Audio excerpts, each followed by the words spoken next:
L'envie de faire ce film est née un jour de juillet 2014.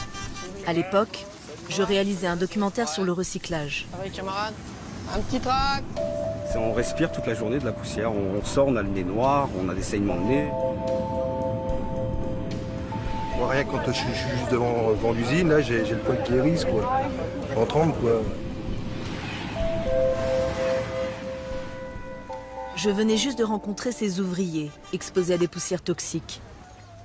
Ils dénonçaient leurs conditions de travail. Bonjour, prenez le temps de lire ce qu'on écrit, vous verrez que contrairement à ce qui peut être dit, on n'est pas là pour mettre en danger vos emplois, mais préserver votre santé.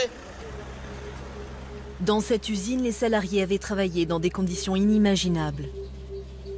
Une réalité que je ne soupçonnais pas. Ils m'ont montré ces images filmées en cachette. Ils passaient des journées entières dans cet épais brouillard de poussière, chargé en plomb et en barium.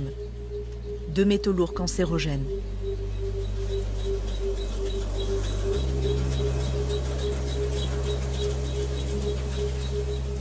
C'était toujours empoussiéré comme ça? Toujours, oui, quand ça tournait, c'était toujours empoussiéré comme ça. On ne sait pas avec quoi on travaille, on ne sait pas ce qu'il y a dedans, puisqu'on n'est pas informé. À l'époque, un ancien médecin du travail m'avait alerté sur une épidémie à venir. De nouveau, on voit des gens qui travaillent comme on les voyait travailler dans les années 70. On ne veut plus investir pour améliorer les conditions de travail. Je pensais qu'après le scandale de l'amiante, les choses avaient changé, que les salariés n'avaient plus à choisir entre emploi et santé. Je me trompais. Chaque jour en France, 6 à 10 personnes meurent de maladies professionnelles.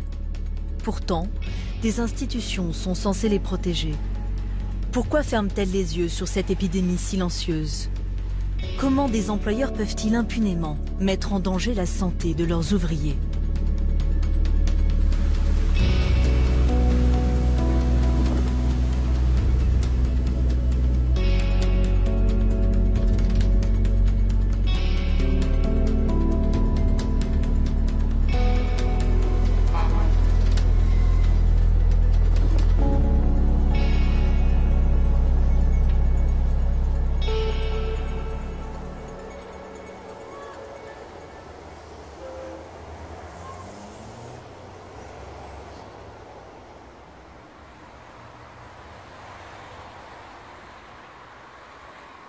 Chaque matin, Mercedes répète les mêmes gestes. Cette veuve est hantée par le souvenir de son mari, mort il y a 3 ans.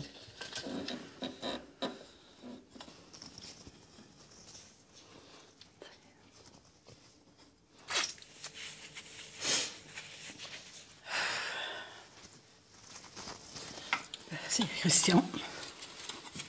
Un moment de notre vie. Très beau.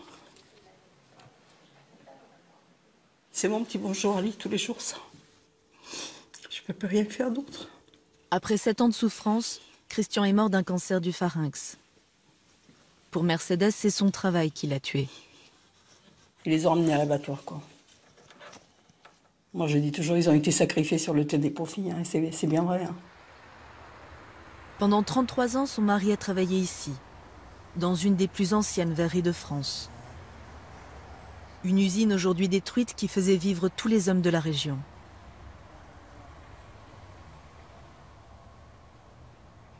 Elle vient souvent ici avec ses filles. C'est la passerelle qui donne sur l'ancienne verrerie. Il n'y a plus que la cheminée en fait. La cheminée, c'est la dernière trace, on va dire, de symbole. De symbole, la dernière pierre, quoi.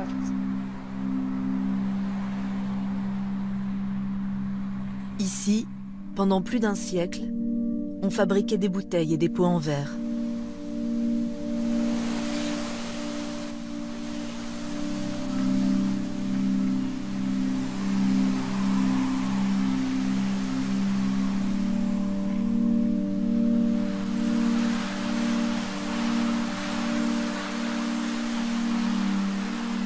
Moi, je ne travaillais pas dedans. Pour moi, c'était le bagne. Je me disais, mais ils n'ont pas fait le crime, mais ils sont au bagne. Quoi. Je veux dire, pour moi, c'était réellement ça. C'était fumé, ils étaient transpirés, ils transpiraient, mais comme voilà, des bœufs.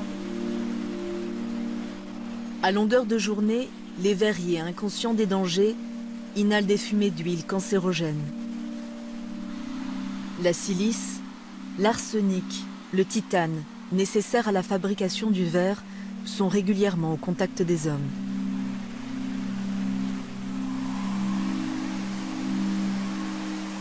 Ces produits, ils étaient projetés sur le verre, mais comme il y avait des courants d'air incessants en fait, parce que les hottes étaient défectueuses, il y avait des courants d'air incessants dans les unités de fabrication.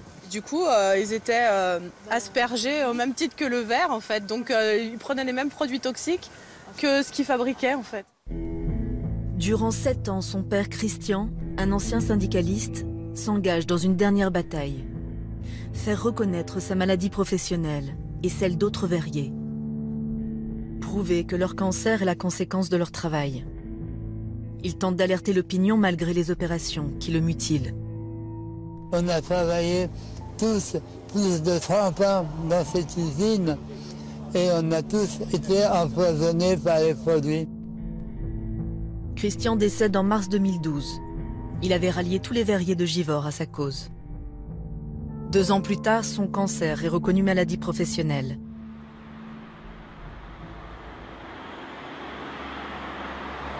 Mercedes continue le combat pour les autres. Chaque vendredi, elle rejoint les anciens collègues de son mari dans un local face à l'ancienne verrerie. Ça va, non? Et toi? Comme un vieux? Autant. On est tous au même point, hein, comme un vieux. Tu croyais être jeune, là? Afin de prouver que la verrerie a rendu malade ses ouvriers, ils ont compté leurs morts. Ils ont envoyé un questionnaire à 650 anciens verriers, reçu 200 réponses. Et ils ont découvert que plus de la moitié étaient décédés ou gravement malades. Je le sais. Christian, fabrication, cancer de la mâchoire, donc et du plancher buccal et de l'amygdale. Gilles. Fabrication. Donc il était en fabrication, donc aux machines comme Christian. Greffe de la peau sur le sommet du crâne. Diego. Cancer de la mâchoire. Cancer de prostate. Dédé qui n'est pas en forme non plus. Vincent Malade. Et voilà, ils sont pas arrivés à la retraite. Hein. Voilà. Mon mari travaillait à la fusion. Mon papa était verrier aussi. Il est rentré à la verrerie de Givors à l'âge de 8 ans. Il est mort à 48 ans. Il avait 2 cancers, l'estomac et les intestins. Et mon frère, ça va faire 30 ans cette année qu'il est mort. Il était aussi verrier. Il est mort d'un cancer à 44 ans. Elle m'a pris 3 hommes. Ouais. Je viens de publier l'étude sur laquelle on travaille depuis de nombreux mois pour rechercher tous les produits toxiques qui ont été utilisés dans la fabrication du verre. On arrive maintenant à 55 fiches, 55 produits qui sont classés cancérogènes. On a 10 fois plus de cancers chez les verriers que dans le monde du travail en France. À 60 ans, on en a déjà la moitié qui sont décédés. Un constat accablant. Pourtant, selon la loi, ces salariés auraient dû être protégés par leur patron. L'employeur doit veiller à la sécurité et à la protection de la santé de ses salariés.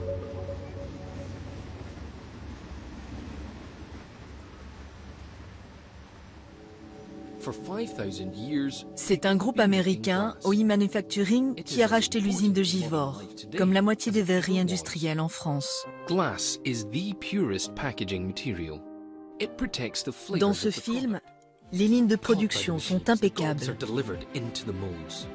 Aujourd'hui, OI Manufacturing fait toujours travailler 2000 verriers en France.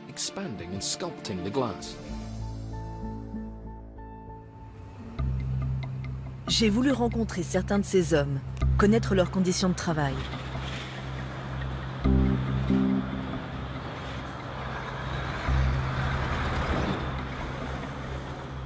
En plein centre-ville, trône la plus grande usine de verre d'emballage de France. 17 000 tonnes de bouteilles et de pots sont produits chaque jour.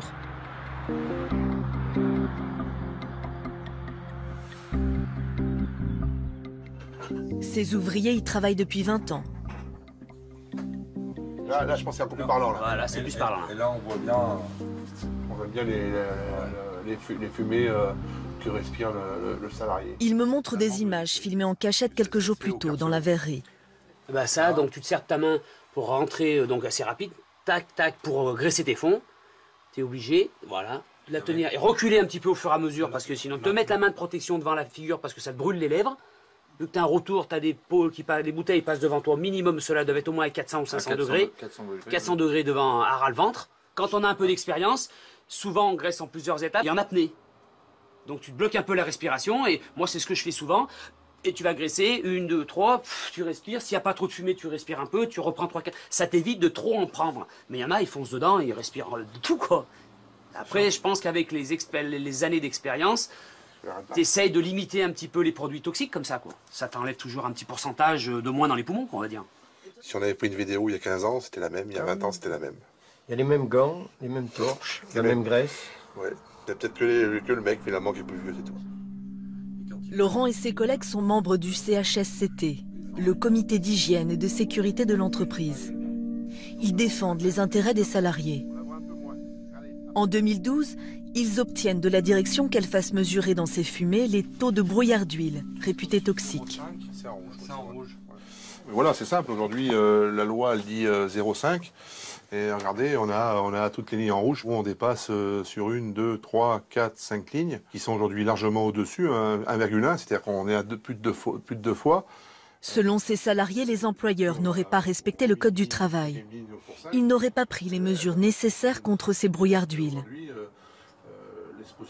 Peut-être que les mots vont paraître durs, ils s'en fichent. D'ailleurs, nous, on a des fois des mots de dirigeants disant, de toute façon, oui, on est conscient qu'on dépasse les seuils, mais on ne fera rien parce que ça coûte de l'argent.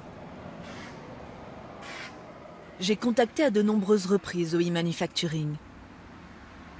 Au bout de 4 mois, ils ont accepté de me rencontrer. Ils se disent conscients des risques, mais affirment les maîtriser. Le système, comme vous dites, on n'en est pas responsable, mais comme les autres, on vit à... Ah non, mais vous avez raison. Il y a des analyses qui montrent que sur beaucoup de lignes, la concentration de brouillard d'huile est supérieure à la norme recommandée. Tout à fait. Effectivement, en tant que brouillard d'huile, ils sont au-dessus. Qu'est-ce que ça veut dire? Ça veut dire en fait qu'on met en place des choses. Vous allez avoir un scoop l'année prochaine, le tout début d'année.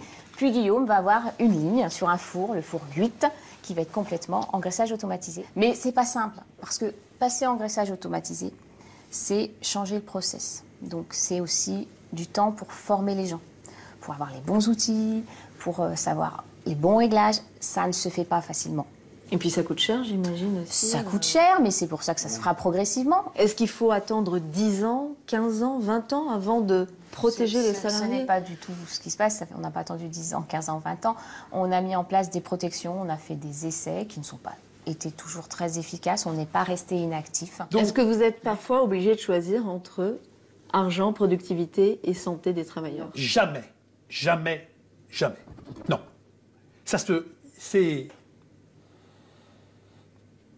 C'est indiscutable, ça sera santé et sécurité. C'est même pas négociable. Et à écouter les représentants d'OI Manufacturing, les salariés ont toujours un recours, ce qu'on appelle le droit de retrait. S'ils jugent qu'ils sont en situation de danger, en situation de péril, si vous me permettez l'expression, ils peuvent se retirer, tout à fait, tout à fait. Bien évidemment, faisant partie de la panoplie du Code du travail, le salarié a toute liberté de l'exercer. Et si le cas se présentait, on l'encouragerait. Le droit de retrait. Un moyen pour le salarié de faire pression contre son employeur. Tout salarié peut se retirer d'une situation de travail dont il a un motif raisonnable de penser qu'elle présente un danger grave et imminent pour lui ou les autres.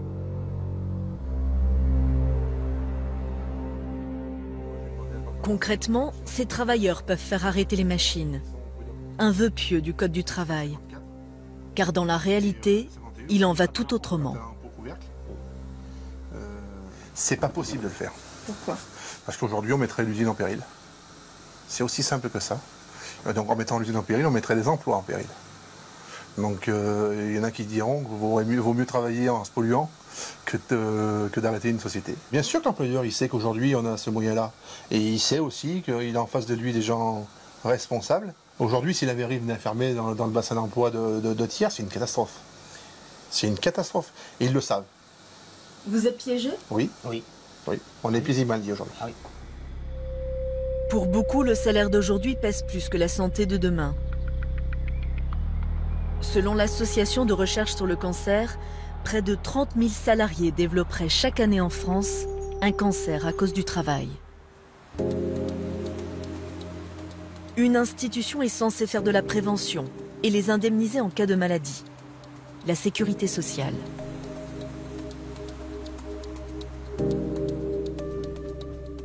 Les personnes victimes d'une maladie professionnelle ont droit à la réparation intégrale de leurs préjudices.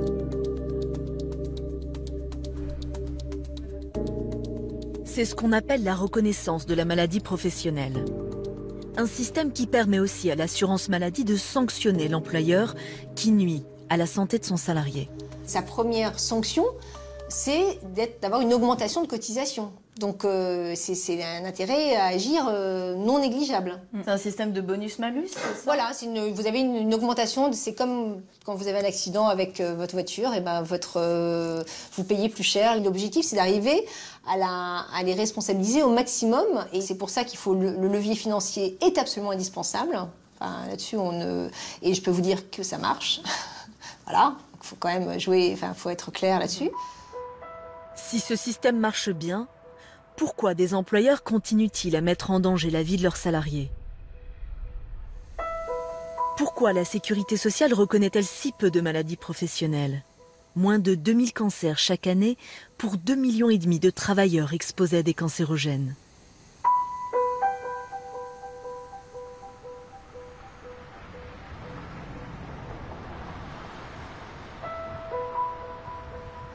En France, il est très difficile de prouver que le travail rend malade. On va prendre mission par mission, ça va être plus simple. Donc c'est un patient qui a travaillé en fonderie. La fonderie. Depuis 15 ans, ces chercheurs aident les travailleurs de la région à faire reconnaître leur cancer. Ils sont à l'affût de la moindre preuve d'exposition à des cancérogènes.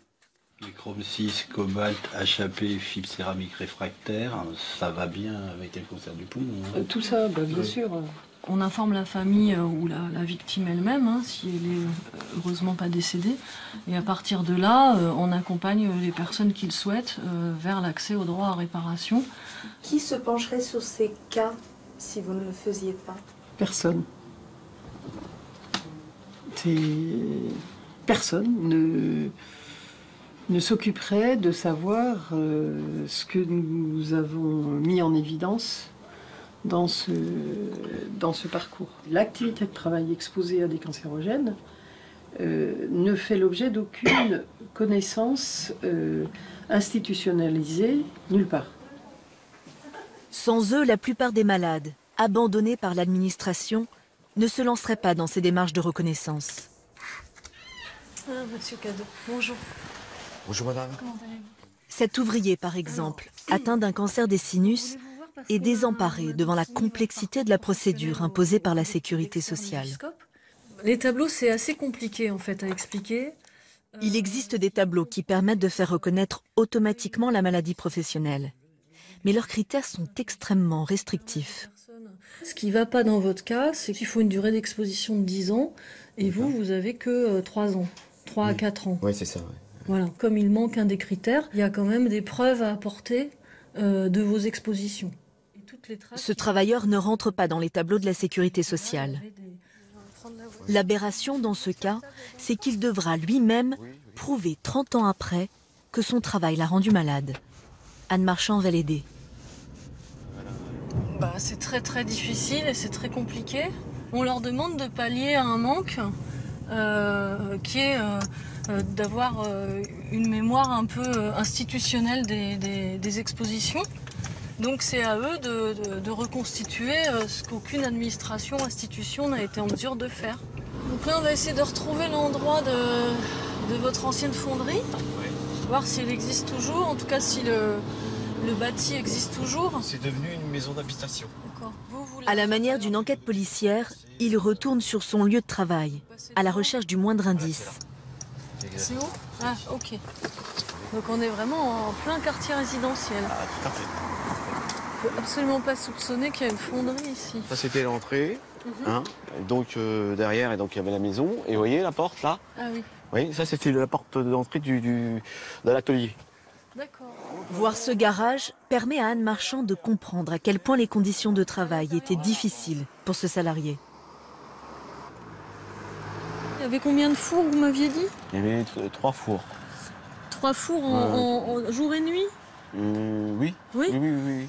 Donc on est quand même sur une petite surface, voilà, avec très peu d'aération. Les vapeurs, elles se mélangeaient et puis voilà. Parce que là, le mode de contamination, c'est par inhalation. Tout à fait, ouais. Là, on voit bien... S'ils font tout cela, c'est parce que le dossier de cet ouvrier va être examiné par une commission spéciale qui statuera en quelques heures sur une 50aine de cas différents. C'est pour ça que c'est pas visible. Bah oui, c'est ça. Il faut vraiment avoir le maximum de traces et de preuves, puisque l'expertise va se passer très rapidement, avec des gens qui n'auront pas vu le dossier en amont et qui devront juste se prononcer. Il faut qu'ils aient le maximum de pièces entre les mains.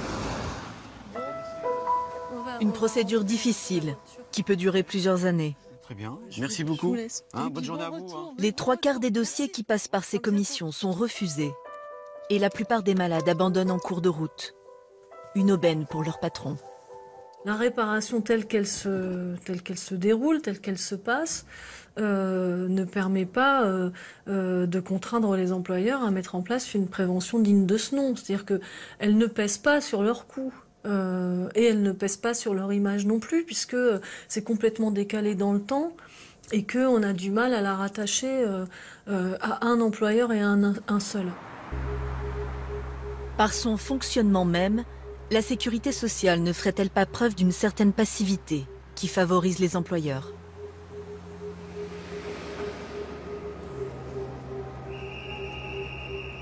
Dans le système de reconnaissance des maladies, il y a une deuxième aberration. L'ensemble des frais relatifs à la maladie professionnelle sera imputé au compte du dernier employeur connu.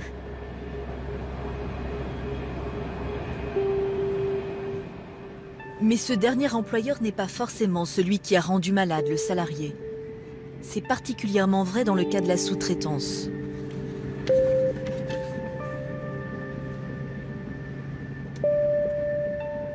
À quelques kilomètres de Marseille, une zone concentre des industries particulièrement dangereuses. Ici, 30 000 personnes travaillent nuit et jour. Près de la moitié sont des sous-traitants. Lucien est l'un d'entre eux. En 2010, il est amputé de la main suite à un cancer des tissus mous.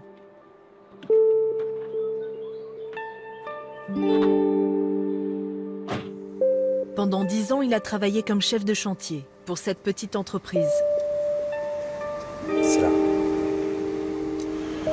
à l'intérieur.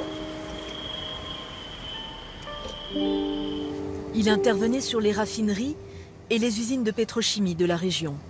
Tous les travaux qui sont faits dans l'entreprise, c'est-à-dire que ce soit l'entretien, la réparation, c'est des sous-traitants, c'est des entreprises extérieures qui le font. Je veux dire, les employés de tous ces groupes, en fait, ils sont là, c'est des opérateurs, c'est des gens qui travaillent en salle de contrôle, mais c'est les entreprises extérieures qui prennent tous les risques, en fait.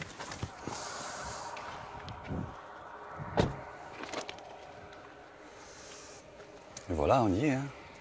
C'est dans cette usine de transformation de pétrole qu'il travaillait le plus souvent. Il y en a de la ferraille. Il était appelé en urgence pour étancher des fuites de produits chimiques. Je venais souvent la nuit, quand ils étaient justement embêtés ou quoi, il y a des interventions, il fallait vite finir, il fallait vite le faire. Et je suis venu souvent, et souvent je me suis fait piéger. Ce que vous respirez, ça vous étouffe, ça vous brûle, ça vous... Et voilà quoi. Après on vous dit, il n'y a pas de problème qui se passe, mais moi je vous dis, j'ai été piégé. J'allais au feu, un bon travailleur quoi. Un bon travailleur, il fallait faire le boulot quoi, je faisais le boulot quoi. Pendant des années, Lucien manipule des produits extrêmement dangereux, comme le chlorure de vinyle. Une substance connue pour provoquer le cancer dont il a souffert. Pourtant, depuis 5 ans, il n'arrive pas à obtenir la reconnaissance de la maladie professionnelle. Il a fait appel à un avocat pour l'aider. Monsieur Mathieu, bonjour. Ça va? Son problème, nulle part sur ses fiches de paye n'est mentionné son activité réelle. Voilà, qualification monteur. Sur ces fiches de paye apparaît simplement les fonctions de monteur, donc ça veut tout dire et rien dire. Sur une fiche de paye de monteur, monteur ça peut être n'importe où, n'importe quoi. Il n'apparaît pas sur les bulletins de salaire que c'était en fait pour aller démonter des appareils dans des industries toxiques. Le vrai responsable du cancer de Lucien reste invisible. Si la maladie est reconnue, elle sera imputée au sous-traitant. Ça permet donc de contourner les obligations professionnelles, ça permet de contourner les risques, ça permet de dégager en touche. Et alors après, dans les statistiques officielles, on nous dit, non, la pétrochimie, c'est pas plus dangereux que le reste, on n'a pas plus de cancer, on n'a pas plus de maladies. Je crois que 80% des cancers déclarés relèvent de la sous-traitance. Je vous remercie. À bientôt. Allez, à bientôt, au revoir.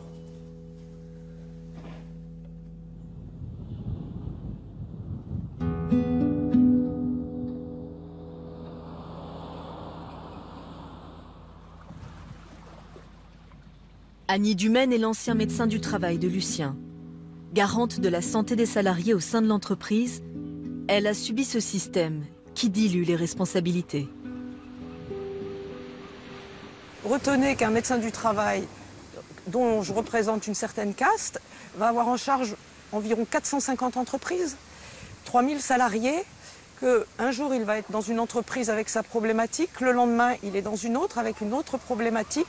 Il pose les bonnes questions à l'employeur. Si l'employeur ne veut pas répondre, il n'a aucun moyen, je dis bien aucun moyen, pour forcer les portes. Je ne pouvais pas deviner qu'il y avait un risque chimique si important qui a été complètement occulté, c'est-à-dire minimisé, masqué, je dirais, par l'entreprise. Cet écran de la sous-traitance qui cache les malades, la sécurité sociale en a pleinement conscience.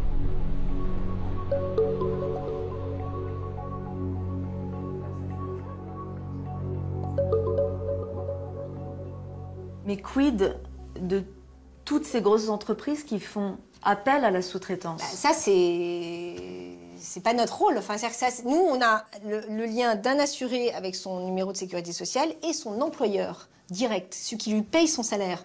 Pas celui et on ne connaît pas son lieu de travail effectif. Ça, c'est la responsabilité de son employeur direct.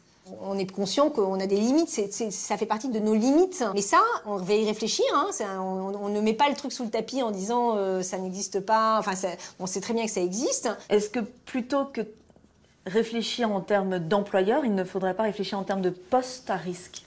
Tout est possible. Identifier les postes à risque ne semble pas être une priorité pour la sécurité sociale.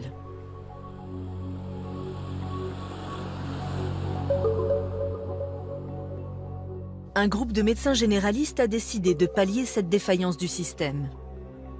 Depuis 30 ans, autour de l'étang de Berre, ils localisent avec l'aide de travailleurs les postes les plus dangereux. Eternit. On les a choisis à partir de risques graves, de maladies irréversibles, mais aussi relativement diffuses, donc les cancers, la bronchite chronique, les allergopathies, les asbestoses, la silicose et celle qui est la plus diffuse des maladies professionnelles, la surdité. Alors, par exemple, plus de 500 postes à risque recensés, sur la coquerie qui a été à la fois... des dizaines de cancérogènes identifiés. Cette carte représente pour eux le seul espoir d'éliminer un grand nombre de maladies. Il y a quelque chose de profondément insupportable dans le fait de voir que des hommes, et ça a été souvent des hommes jeunes, meurent ou tombent malades pour des raisons qui étaient absolument évitables. Ce qu'on constate depuis plus de 30 ans, c'est que parfois ces mêmes lieux causent les mêmes maladies d'une manière récurrente. C'est absolument insupportable. 40 médecins de la région peuvent consulter la carte de leur cabinet. Bonjour Monsieur Mince. Bonjour. Comment allez-vous? Entrez. Installez-vous. Concernant cette tumeur de la vessie, la question c'est de savoir si ça peut être en rapport avec les expositions. Ce logiciel permet aux généralistes d'assurer un meilleur suivi médical des sous-traitants. J'ai beaucoup bourlingué. Alors là, on a, vous voyez, les petites épingles rouges correspondent à un poste de travail qui a donné lieu à une maladie professionnelle reconnue. Tous ces points rouges-là? Tous ces points rouges correspondent à des... Le médecin explore avec le malade tous les lieux où il a travaillé. Les bassins de décantation, on les voit pourtant sur l'ordinateur, le bassin de décantation. C'est pas par là? On y est là, regardez. Pompage des déchets. C'est ça, oui. Hein, c'était vous, ça. Voilà. On peut voir les risques que vous encourez et que vous avez encourus sur ce poste. Il y a des émanations d'essence, de fioul lourd, de gasoil, de fioul, de kérosène. C'est un moyen de dépister le plus tôt possible des maladies graves. De solvants aromatiques. Pour nous, c'est fabuleux parce que en un clic ou deux, on a accès à des connaissances que nous n'avons pas. C'est-à-dire que ce milieu industriel, nous ne le connaissons pas.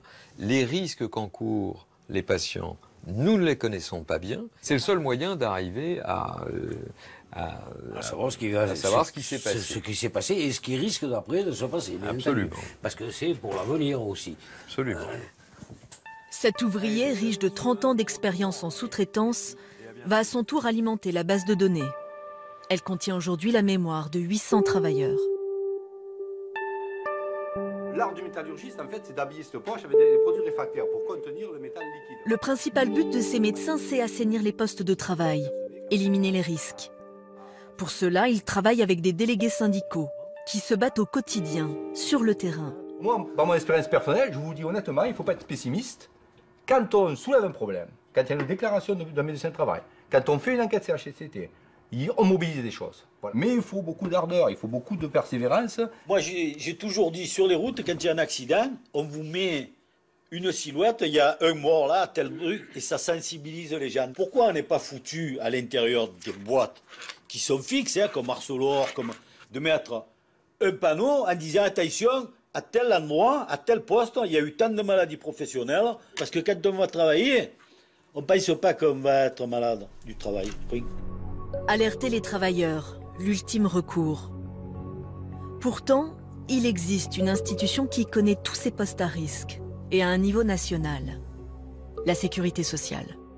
Il ne vient à l'esprit de personne de dire que si dans ce parcours d'instruction de dossier, l'assurance maladie a découvert les lieux où la personne a touché le risque, alors on a un organisme qui sait que d'autres personnes, au même endroit, sont menacées, et cet organisme n'utilise pas cette information pour prévenir ces autres personnes qui sont au même endroit. Et qu'est-ce qui se passe en dehors de l'indemnisation? Rien. C'est particulièrement vrai quand la maladie professionnelle est reconnue. Ce que je ne comprends pas, c'est finalement vous qui détenez toutes ces informations. Pourquoi ne pas les transmettre à l'inspection du travail? Parce qu'on n'a pas le droit, c'est la loi qui nous... Enfin, ces données ne nous sont pas... on n'en est pas propriétaire et on n'en fait pas ce qu'on veut. On est encadré par des décrets qui viennent de sortir là, de la CNIL, et on est regardé de manière... Parce que sinon, il y a aussi une protection des données industrielles et des propriétés commerciales. On ne peut pas mettre sur la place publique des données comme ça. Mais c'est ce qui permettrait, vous êtes d'accord avec moi, de faire avancer les choses. Mais rassurez-vous, on les suit, on fait notre métier. Qui est responsable de dire à un salarié « il y a eu une maladie professionnelle à tel poste, ne vous inquiétez pas, aucun autre salarié ne sera exposé sur ce poste-là ». Le responsable, c'est l'employeur. L'employeur. Je reviens au point de départ. La prévention est un échec, et reconnaître une maladie professionnelle ne pèse pas toujours sur les patrons. Triste réalité d'une santé au travail, bafouée. Reste une solution, les tribunaux. Un salarié peut faire condamner son employeur à des dommages et intérêts, pour faute inexcusable. La faute inexcusable est reconnue lorsque l'employeur avait conscience du danger et qu'il n'a pas pris les mesures nécessaires pour en préserver le salarié. Mais là encore, ce ne sont pas toujours les responsables qui paient.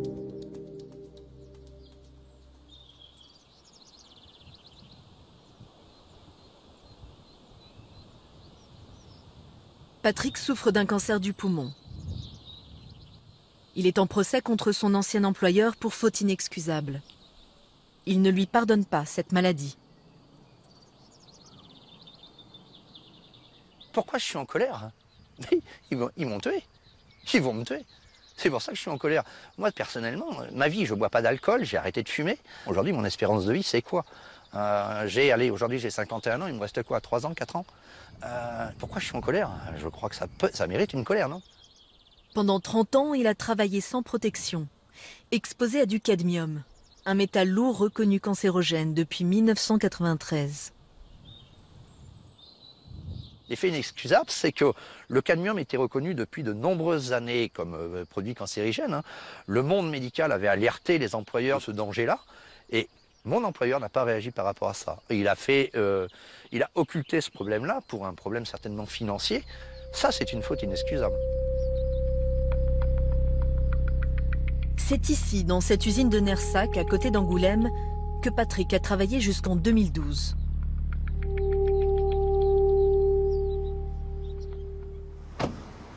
Donc là, c'est l'ancien bâtiment chimie.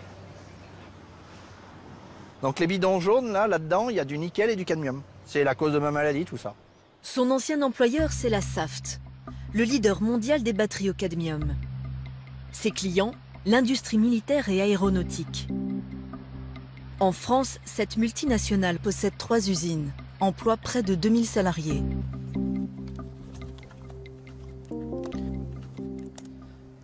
Ça, c'est du pur cadmium. Et là, voilà, on se rend compte que quand le couteau coupe, ça fait de la poussière. Celle qu'on voyait, en vérité, n'était pas dangereuse. C'est celle qu'on ne voyait pas qui était dangereuse. Parce qu'en vérité, c'est les micro-grains de poussière qui s'infiltrent dans les bronches et dans les poumons. Donc ça, on en a pris, mais plein les poumons. Il faut attendre 2003 pour que la Saft mette en place à Nersac un taux limite de cadmium pour les salariés, 10 microgrammes par litre de sang. Mais Patrick et ses collègues découvrent que dans le même groupe, les normes varient d'une usine à l'autre. Ce qui nous révolte le plus, c'est qu'à un moment donné, on s'est rendu compte qu'à Bordeaux, le protocole mis en place par Saft était respecter les normes de 5 microgrammes par litre de sang, alors que nous, on était à 10. À l'époque, 5 microgrammes par litre de sang, c'est la norme conseillée par les scientifiques. Pendant 7 ans, les ouvriers demandent à leur patron pourquoi la Saft ne l'applique pas. On a une réponse qui est une réponse véridique du directeur du site de l'époque, hein, qui date de 2008 ou 2009. Hein.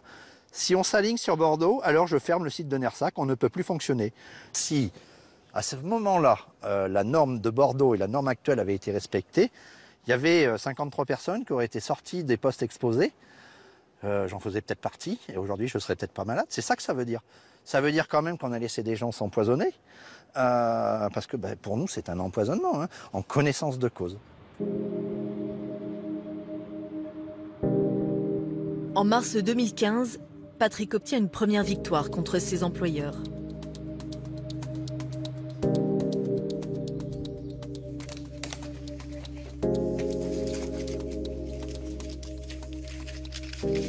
Ça, c'est la décision du tribunal des affaires de la sécurité sociale. Le tribunal dit que la maladie professionnelle dont M. Patrick Lacouari est atteint est due à la faute inexcusable de son employeur, la société Saft.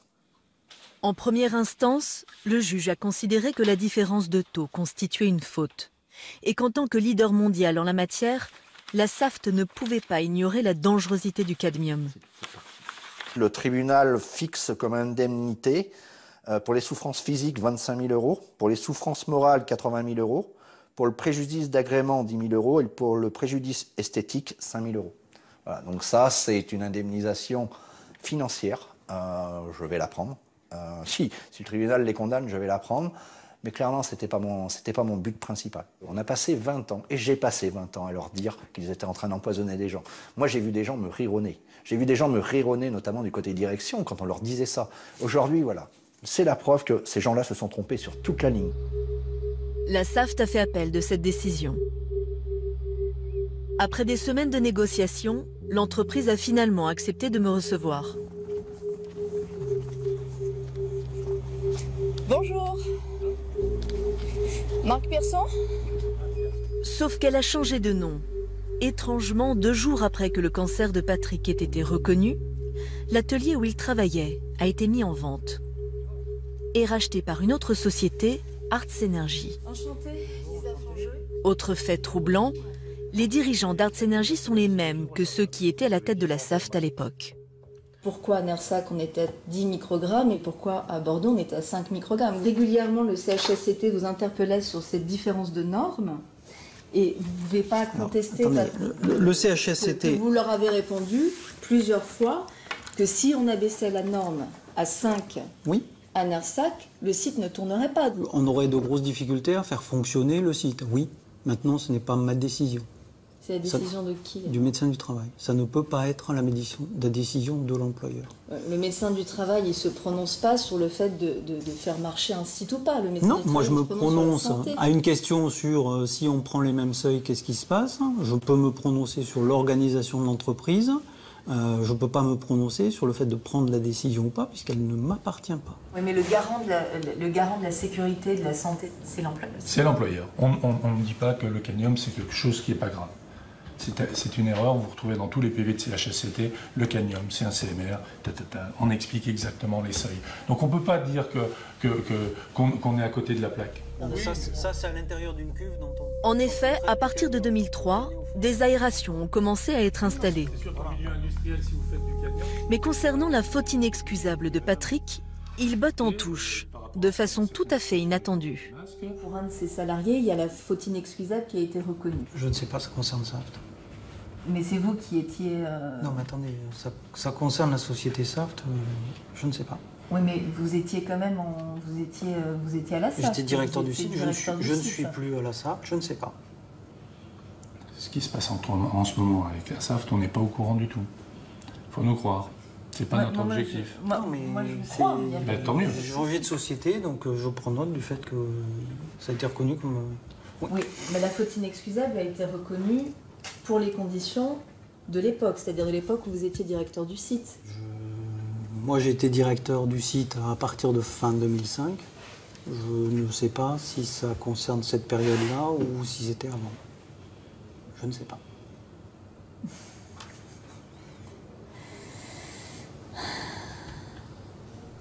Merci. Officiellement, c'est vrai. Ils ne sont plus à la Saft, mais à Arts Energy. Aujourd'hui, comme Patrick, d'autres attaquent l'entreprise. Ils sont des centaines à avoir été exposés au cadmium.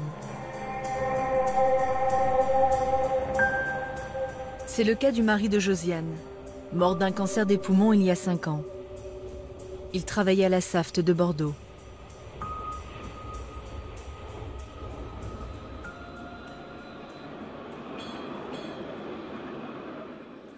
Aujourd'hui, avec sa fille, elle se rend à l'audience pour faute inexcusable.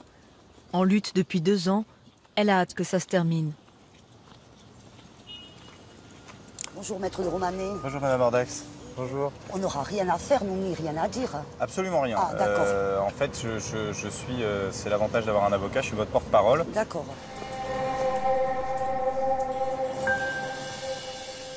Lors de l'audience, les arguments de la Saft pour rejeter la faute inexcusable vont être étonnants. Déjà, préserver l'emploi.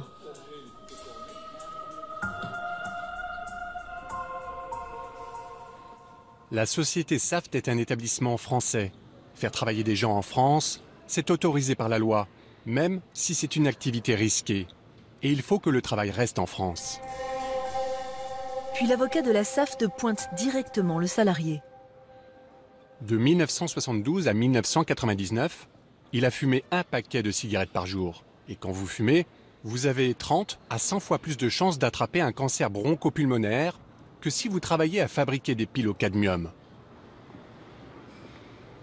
La stratégie de l'employeur, c'est de remettre en cause la maladie professionnelle. Faire douter du lien entre cadmium et cancer du poumon. Un lien pourtant établi depuis 2007. Maître, est-ce que je peux vous poser des questions? Je n'ai pas le temps. En 2 mots, c'est rapide. Merci.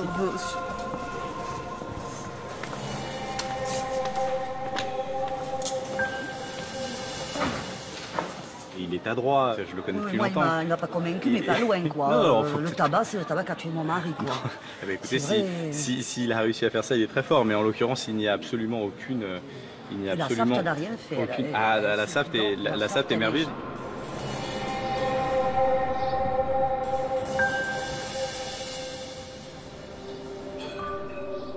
Je pense qu'il a essayé de se mettre les jeux dans la poche parce qu'il invoque beaucoup l'entreprise française, le départ dans un autre... Voilà. Bah ça, c'est la Voilà, nouvelle, ça, c'est le nouvel argumentaire, je l'appelle l'argumentaire MEDEF, ça. Voilà. C'est un truc, c'est bien. Ça fait à peu près 20 ans qu'on nous le sert, mais avec des moutures différentes. Là, la nouveauté, c'est justement, il faut maintenir les entreprises en France. Voilà. Il y a une petite dizaine d'années, on nous disait on va fermer l'entreprise. C'est pas des arguments juridiques, ça, c'est vraiment c'est du blabla amélioré, quoi. Oui, voilà, du chantage, c'est bien. Ce que redoutent les entreprises, c'est la mauvaise publicité liée à une condamnation. Car financièrement, la faute inexcusable n'a pas toujours un réel impact. Dans certains cas, malheureusement, relativement souvent, les employeurs sont condamnés, mais au final ne supporteront pas la charge du paiement des indemnisations qui seront définitivement supportées par la caisse primaire d'assurance maladie. Dans 60% des cas, selon cet avocat, les patrons invoquent un vice de procédure et ne payent pas. Josiane a obtenu la faute inexcusable, mais la SAFT a fait appel.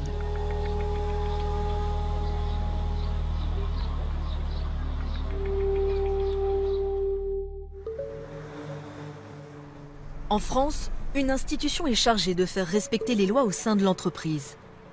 La Direction générale du travail. Elle est garante de la sécurité des salariés grâce à 2000 inspecteurs du travail.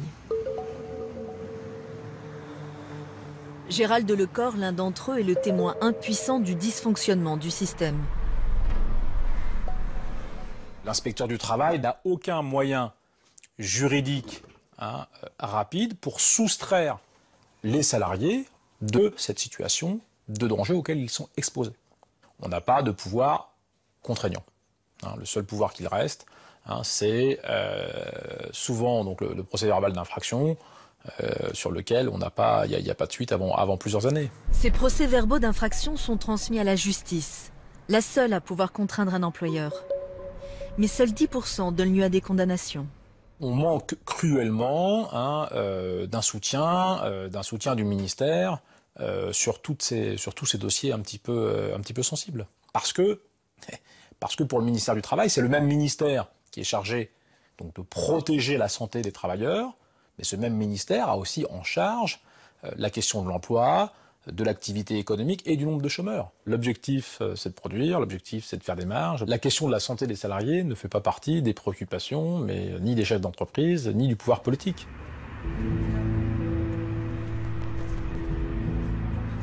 Pourtant, tout est prévu dans les codes du travail et de la sécurité sociale pour protéger les salariés, sanctionner les employeurs. En vain.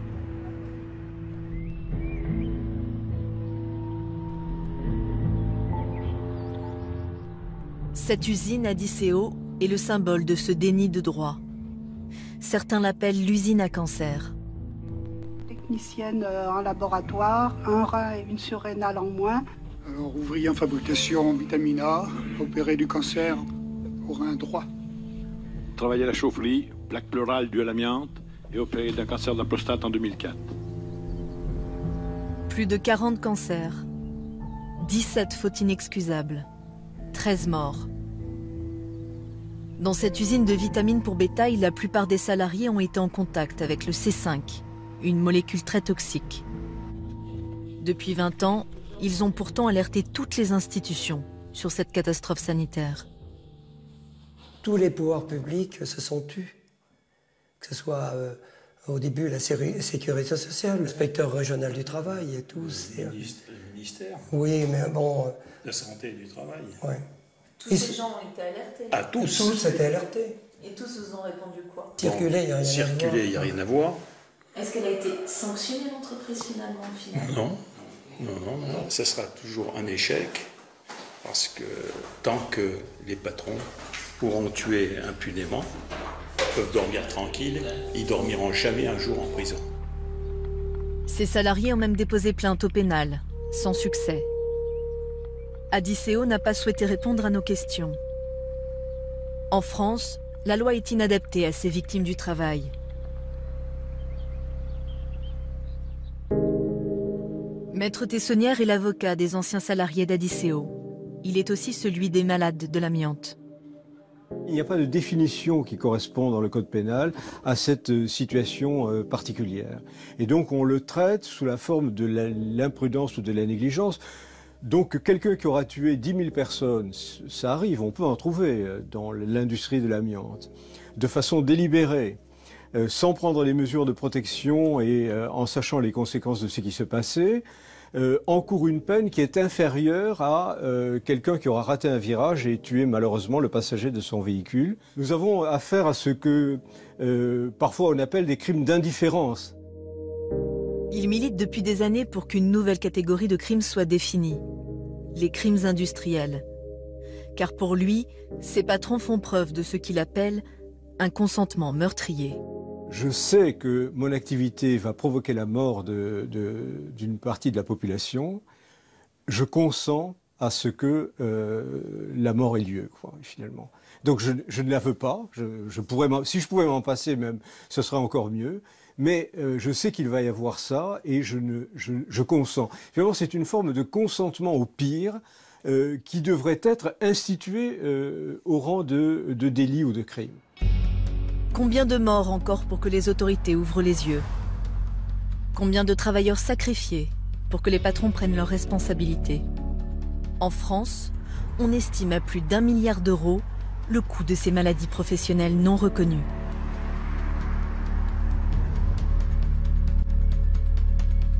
Il serait des milliers de travailleurs à être empoisonnés par leur métier. Quels sont les secteurs les plus touchés?